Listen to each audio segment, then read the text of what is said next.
जय हिंद। तो बाबू भैया दीदी बहनी सब लोगन का स्वागत बा हमरे यह चैनल पे, जेकर नाम है चेला भोजपुरिया और हमार नाम है पवन पाठक। जैसन कि आप लोग जानल जाता कि पिछले एपिसोड में हम आप लोगन के आपके पॉलिटिकल साइंस यानी कि राजनीति शास्त्र 12वीं क्लास का राजनीति शास्त्र का पहला चैप्टर का इंट्रोडक्शन एक्सप्लेन कर देले रहली, जेमे हम ई डिस्कस कैली कि भाई यह चित्र में जौन दिखौले बा वो काहे दिखौले बा, ये चित्र का दर्शावत है स्वतंत्रता के बाद के भारत के का परिस्थिति रहल। थोड़े बहुत आप लोगों के इंट्रोड्यूस कैली हम ओकरे बारे में, और यह अध्याय में हम लोग का पढ़ल जाई एनसीईआरटी के अनुसार।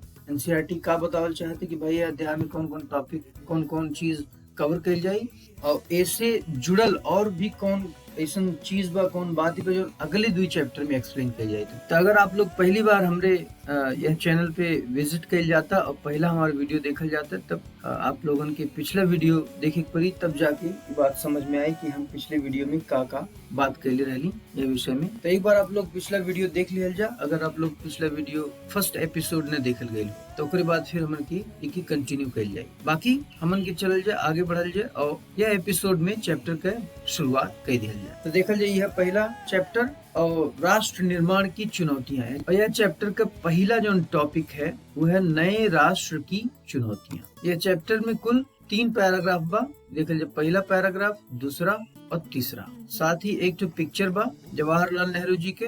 इस सब चीज के बारे में आज यह एपिसोड में यह वीडियो में हम लोग बात कर जाए कि नेहरू जी का ये बड़ा ऐतिहासिक पिक्चर बा, इसमें का होता काहे होता, और बाकी यह 3 पैराग्राफ में का कहल बा या का एनसीईआरटी का एक्सप्लेन कैले बा। तो चल जाए बिना देरी के हम लोग डिस्कस कैल जाए अपने यह नए टॉपिक पे, जेकर नाम है नए राष्ट्र की चुनौतियां। सन 1947 के 14-15 अगस्त की मध्य रात्रि को हिंदुस्तान आजाद हुआ। आप सब लोग जानल जाता है कि हमन का देश आजाद भइल रहल 15 अगस्त की आधी रात को। लेकिन जब हिंदुस्तान आजाद भइल रहल तो ओकरे साथ साथ पाकिस्तान भी हमें रहल, लेकिन पाकिस्तान अपन स्वतंत्रता दिवस 14 अगस्त के मनावाला, जबकि हमन के 15 अगस्त के अपन स्वतंत्रता दिवस मनावल जाला। आगे देखल जाए, स्वतंत्र भारत के प्रथम प्रधानमंत्री जवाहरलाल नेहरू ने इस रात संविधान सभा के एक विशेष सत्र को संबोधित किया।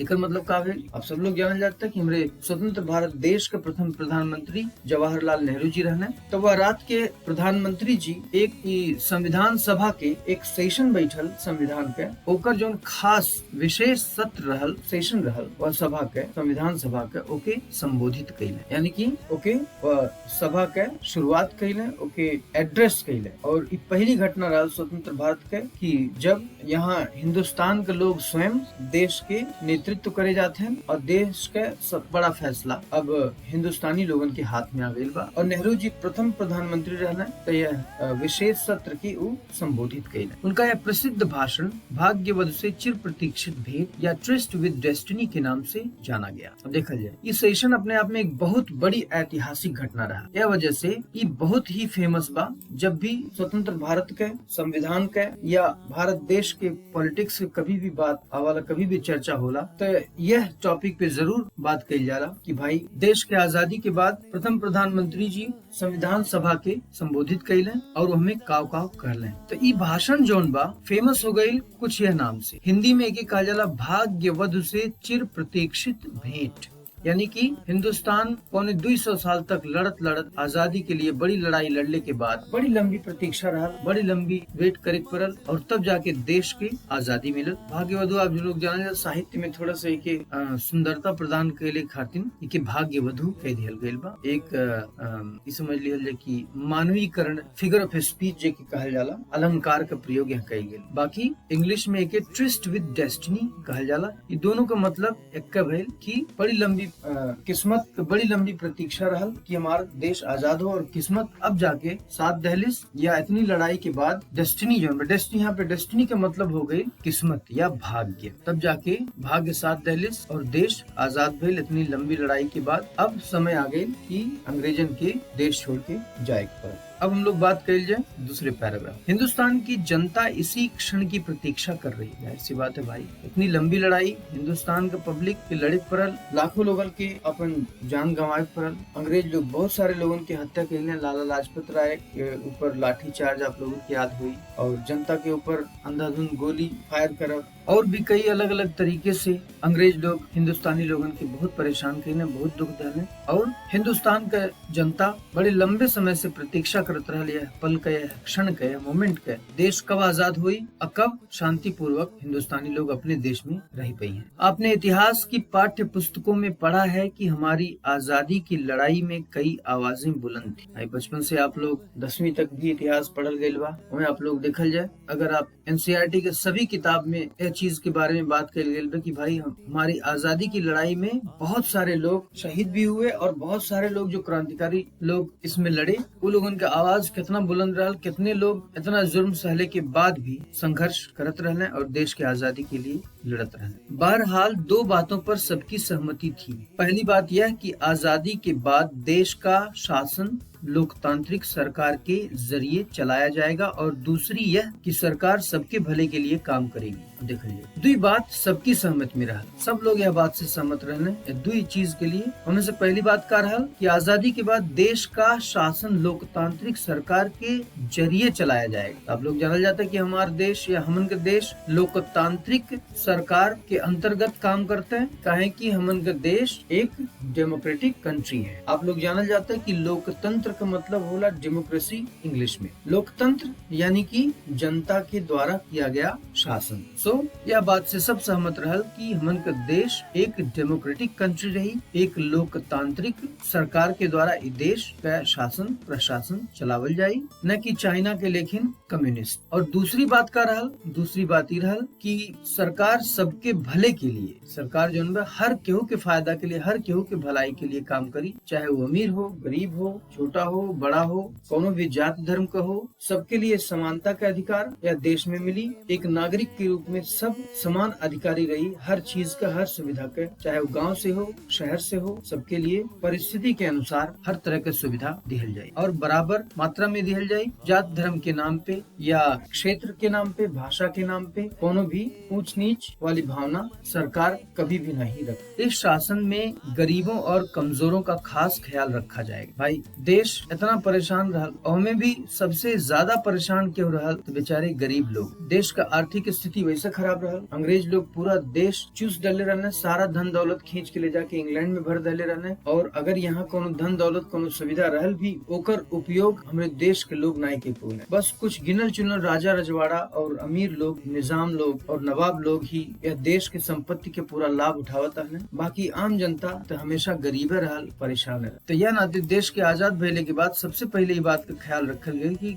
गरीब और कमजोर लोगन के उद्धार के लिए, उनके जिंदगी के बेहतर बनाने के लिए खास ख्याल रखल जाए। देश अब आजाद हो चुका था और आजादी से जुड़े इन सपनों को साकार करने का वक्त आ गया। जब से आजादी का लड़ाई हमारे देश के लोग लड़ता है, तब से सारे क्रांतिकारी या पूरी जनता जो आजादी का सपना देख ले रहा, वो सपना साकार भइले के समय आ गए रहा, और वो संभव तबे रहा जब देश आजाद हो। तो देश के आजाद भइले के बाद जनता का जो सपना रहा वो साकार होने के टाइम आ गए, और देश का जनता एक वर्षों से इंतजार करता है। अब हमारे देश के लोग ही देश का शासन प्रशासन का काम देखी हैं, और यहाँ के जनता के बारे में, जनता के भलाई के बारे में सोची हैं, और अपने देश का विकास हुई, लोग अमन चैन से यहाँ पे रही हैं। तो ये हो गया हमन का सेकेंड पैराग्राफ। अब हमन के थर्ड पैराग्राफ में डिस्कस करी जाये कि हमें कौन चीज मेंशन करी गई बा और का समझावे की कोशिश करी गई बा एनसीईआरटी के द्वारा। तो शुरू करिए। यह कोई आसान काम नहीं था। भाई बात साफ है, आसान काम कैसे हो सका, कहीं इतना मुश्किल काम। पौने 200 साल तक अंग्रेज लोग यह देश के खोखला कैले, बर्बाद कैले, सारा धन दौलत लूट के ले गए और सारी व्यवस्था गड़बड़ा दे। ऊपर से देश आजादो भइल तो ओकर बंटवारा करवा दे, परिस्थिति पूरी तरह से खराब कर देले रहने, और देश के जनता और देश के जितने भी नेता लोग रहने, अग्रगण्य लोग रहने, जे देश के चलावे के पूरा चिकरे ऊपर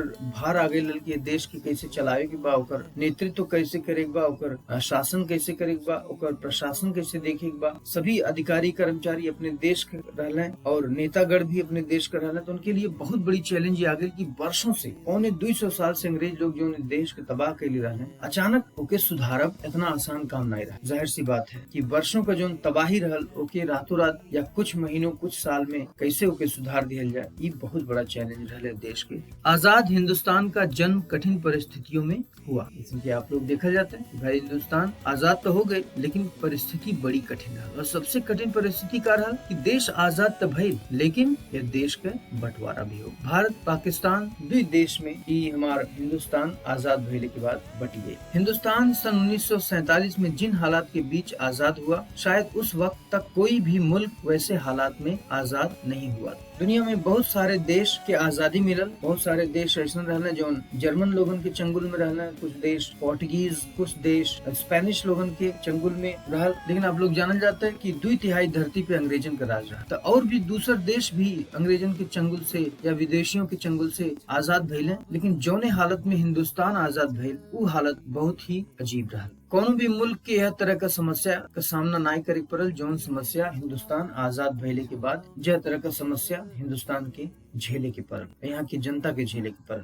आजादी मिली लेकिन देश के बंटवारे के साथ। ये देखल जाए एक तरफ जैसन की इंट्रोडक्शन में हमन के पिछले वीडियो में डिस्कस कल गई कि भाई आजादी के बड़ी खुशी मिलल, देश आजाद हो गई। 150-200 साल से लड़ाई लड़त लाखों बलिदान कुर्बानी के बाद कोनो तरह से देश की आजादी मिलल, लेकिन साथ ही देश का बंटवारा भी हो गई। ये सबसे बड़ा दुख रहा यह देश के लिए। सन 1947 का साल अभूतपूर्व हिंसा और विस्थापन की त्रासदी का साल था। अब सोच लीजिए, अभूतपूर्व हिंसा और विस्थापन, बहुत ही भयंकर परिस्थिति। और ये सब भइल काहे? देश के बंटवारे की वजह से दंगा फैलिए, और दंगा में अभूतपूर्व हिंसा, लाखों लोग मारल गए, लड़का बूढ़ जवान सब लोगों की हत्या कर दिल गई धर्म के नाम। बहुत सारे लोगों के मजबूर होकर हिंदुस्तान छोड़ के पाकिस्तान जाए पड़ल। बहुत सारे मुस्लिम भाई लोगों के अपन घर बार दुआर जमीन जायदाद परिवार सब छोड़ के पाकिस्तान जाए पड़ल। अब बहुत सारे हिंदू लोग जो पाकिस्तान में रहना वो सब के वापस भाग के हिंदुस्तान में आवे के पड़ल बंटवारे के बाद।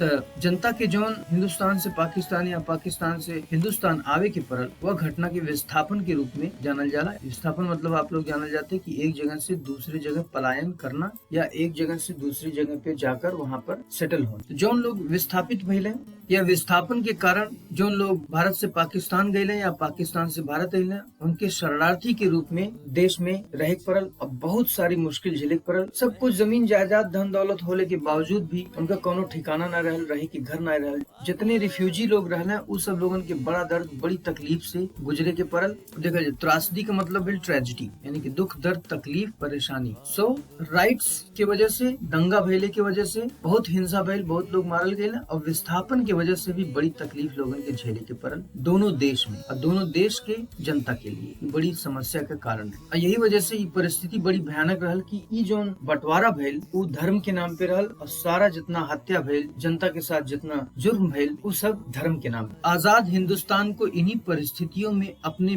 बहुविध लक्ष्यों को हासिल करने की यात्रा शुरू करनी पड़ी। बड़ी विकट परिस्थिति रहल आजाद हिंदुस्तान के सामने, बड़ी विकट परिस्थिति। और यह परिस्थिति के बावजूद भी बहुविध लक्ष्यों, यानी कि सब कुछ इतना डिस्टर्ब रहल कि देश के बहुत सारे लक्ष्य की पूर्ति की जरूरत है, तब कहीं जाके यह देश में संतुलन स्थापित कैले का संभावना बनता है। कहीं नाते बहुविध लक्ष्य की गवर्नमेंट के भी जो शासन करते रहल, गवर्नमेंट जो लोग नेता लोग रहने, और यहाँ तक कि जनता लोगन के भी सामने यह परिस्थिति खड़ी रहल। और वो समस्या के समाधान के लिए सबके सामने कई सारा लक्ष्य रहल जेकर पूर्ति जरूरी रहल यह देश के चलावे के। आजादी के उन उथल पुथल भरे दिनों में हमारे नेताओं का ध्यान इस बात से नहीं भटका कि यह नया राष्ट्र चुनौतियों की चपेट में है। जाहिर सी बात है आजादी का समय बहुत उथल पुथल से भरल रहा। इसलिए आप लोग देखल गए कि विस्थापन, हिंसा, देश का बंटवारा, इतना समस्या देश के सामने आये, और सारा भार हमारे देश के नेता के ऊपर सबसे पहले रहल। जनता का जो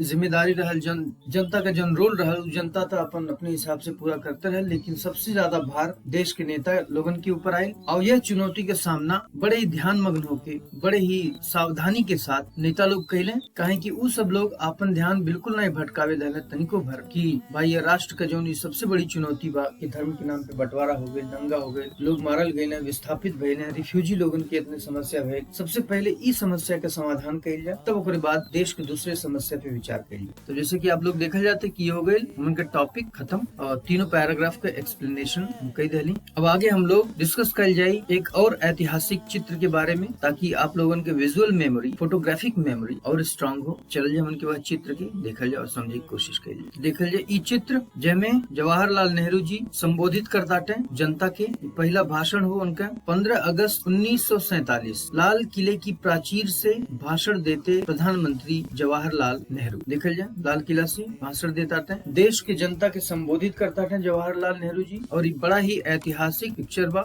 तो बाबू भैया बहनी दीदी सब लोग अब हम लोग डिस्कस कल जाये टॉपिक के समरी के बारे में, और साथ ही साथ हम आप लोगों के रिवीजन नोट्स भी प्रोवाइड करब या पीपीटी के द्वारा। तो जैसे कि आप लोग जानल जाता है कि ये चैप्टर का नाम है राष्ट्र निर्माण की चुनौतियां, और हमें हमन की कौन टॉपिक पढ़ल गए है, नए राष्ट्र की चुनौतियां, अध्याय 1। आगे देखल जाए रिविजन नोट्स एंड समरी। पहला पैराग्राफ अब देखल जाए, पहला पैराग्राफ में 3 पॉइंट्स बहुत ही इम्पोर्टेंट रहा, ओकर हम नोट्स बना देले ही। ये आप लोग चाहल जाए तो नोट के लिए जाये अपने नोटबुक में, और बार बार रिविजन कल जाए। एग्जाम के समय में हम अलग से रिवीजन नोट्स का अलग से वीडियो बना के साइड में रख देवे, ताकि आप लोगों के पूरा टॉपिक बार बार न पढ़े के पड़े। एक बार आप टॉपिक के पढ़ल जाइए, अच्छे से समझ लिया जाए, 2-3 बार 4 बार 6 बार जितना भी टाइम लगे आप लोग तब तक रिवीजन नोट्स के देखने की जरूरत नहीं है, जब तक कि आपके पूरा टॉपिक बढ़िया से समझ में नहीं आए। चाहे आपके वो टॉपिक एक बार पढ़े के पड़े, 2 बार या 10 बार, लेकिन ध्यान दिया जाए कि पढ़ाई का सबसे बेस्ट तरीका यह हो कि सबसे पहले आप लोग वह टॉपिक के एक एक चीज के बारीकी से समझ लिया जा,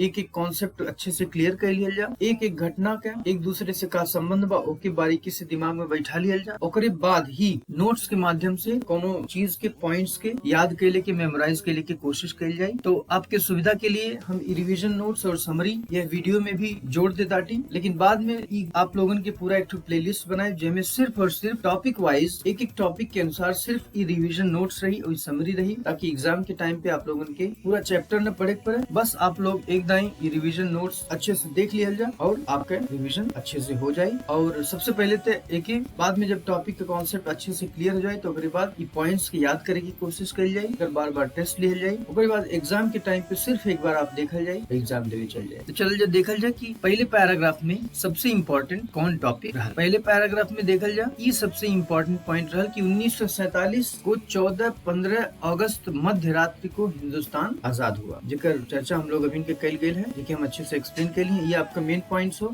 ये आपका फर्स्ट पॉइंट हो फर्स्ट पैराग्राफ में, जो कि आप नोट करने की जरूरत ना, मेरे ख्याल से सब लोगों की याद हुई ये बात। दूसरा पॉइंट है नेहरू संविधान सभा विशेष सत्र संबोधन। दूसरे लाइन के दूसरा पॉइंट कि नेहरू जी संविधान सभा के संबोधित कैलन और एक विशेष सत्र रहलू, खास सेशन रहलू। तीसरा पॉइंट है कि प्रसिद्ध भाषण भाग्यवधु से चिर प्रतीक्षित भेंट या ट्रिस्ट विद डेस्टिनी। ये आप लोगों के कुछ नया पॉइंट लगत हुई और जो कि पहले से भी पता हो, अच्छी बात है, लेकिन ये पॉइंट अच्छे से याद कर लीजिए एकदम क्लियर स्पेलिंग के साथ। हिंदी में भाग्यवधु से चिर प्रतीक्षित भेंट या इंग्लिश में ट्रिस्ट विद डेस्टिनी। ये चीज के अच्छे से याद कर लीजिए, प्रैक्टिस कर लीजिए। ये चीज अगर आप लिखल जाये एक बड़ा असर पड़ी आपके एग्जाम में और अच्छा मार्क्स दिले उले में ये पॉइंट काफी हेल्प करी। तीसरा पॉइंट बहुत ही इंपॉर्टेंट है, एक मेमोराइज कर लीजिए आप लोग अच्छे से। अब उनकी बात कर लीजिए दूसरे पैराग्राफ के बारे में। दूसरे पैराग्राफ का फर्स्ट पॉइंट है दो बातों पर सबकी सहमत। दो ऐसा बात रहा, दो ऐसा मुद्दा रहा जब पूरा देश के जनता, पूरा सारे नेता, शासन प्रशासन सब लोग सहमत रहा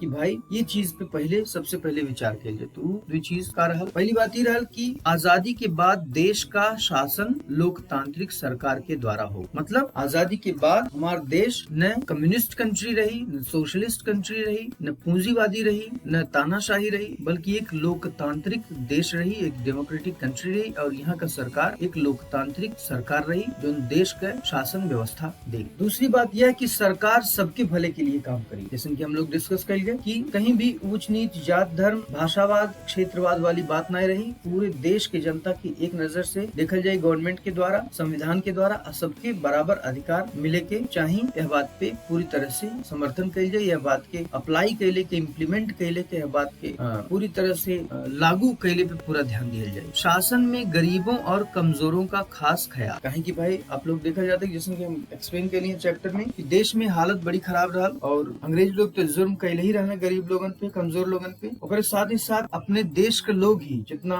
जमींदार लोग रहने, जितना ऊंची जात के लोग रहने, वो लोग भी बहुत ज्यादा जुर्म कैले गरीबन पे, कमजोरन पे, नीची जात के लोगन पे। और इतना बेकार जाति के सिस्टम हमारे देश में रहल कि इतनी बड़ी समस्या अपने देश में रहल जाति का समस्या सिर्फ जाति के नाम पे इंसान के ऊंच नीच या छोटा बड़ा सेगमेंट में के कैटेगरी में बांट दिया गया है। तो वह समस्या पे सबसे पहले विचार कैले के जिम्मेदारी रहल या देश के पास। तो ये बात पूरे देश के जनता और सरकार और सारे नेता, सारे बुद्धिजीवी लोग सहमत रहने कि भाई ये दो समस्या के पहले समाधान करेगी। अब उनके देखा जाए तीसरा पैराग्राफ में का इम्पोर्टेंट रहा। पहली बात रहा कि आजादी मिली लेकिन देश का बंटवारा। जैसे कि शुरू से ही हम लोग डिस्कस कर जाते हैं कि देश का आजादी अपने लिए बड़ी खुशी की बात रहा, लेकिन साथ ही साथ देश का बंटवारा भी हो गई तो सबसे बड़ा गम का बात भी रहा। एक साथ हिंदुस्तान के सबसे बड़ी खुशी भी मिला तो सबसे बड़ा गम भी मिला। दूसरा पॉइंट 1947 की अभूतपूर्व हिंसा और विस्थापन की त्रासदी। देश तो आजाद हो गए लेकिन धर्म के नाम पे जौन दंगा भाई कि पूरा दुनिया ही देख के, पूरी दुनिया के आंख में आंसू आ गए ये स्थिति देख के कि कितने सारे घर बार उजड़ गए, लोगों की हत्या हो गई सिर्फ धर्म के नाम पे। लोग एक दूसरे के काट डालने और अपने ही देश के लोग रहने, पाकिस्तान भी अपने ही देश का हिस्सा रहा, सब एक दूसरे के कट मरले और बहुत सारे लोगों के अपन घर बार छोड़ के पाकिस्तान जाए पड़ल, बहुत सारे लोगों को पाकिस्तान से हिंदुस्तान आए पड़ल और बहुत बड़ी ट्रेजेडी रहल, बहुत बड़ी त्रासदी, बहुत बड़ी गम का, बहुत बड़ी दुख का बात रहल हिंदुस्तान के इतिहास में आजादी के बाद। तीसरा पॉइंट है आजादी के उथल पुथल से भरे दिन, राष्ट्र चुनौतियों की चपेट में। हम लोग जानले जाते कि एक तरफ आजादी तो मिलल,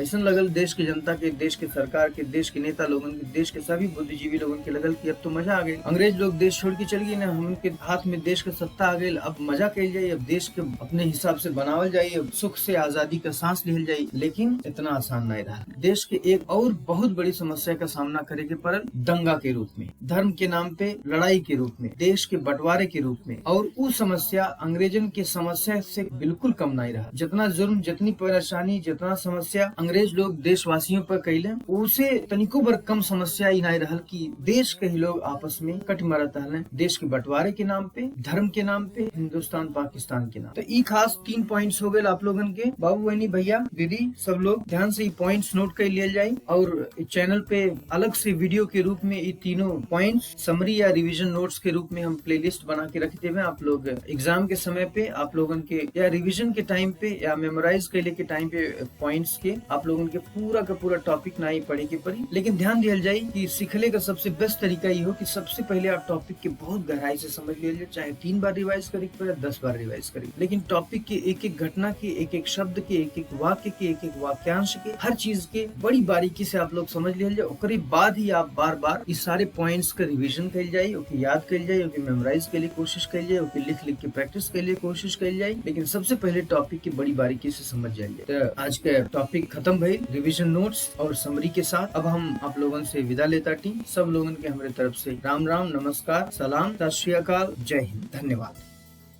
उम्मीदें जगी है, कुछ करने की चाह कर प्यार जगी है।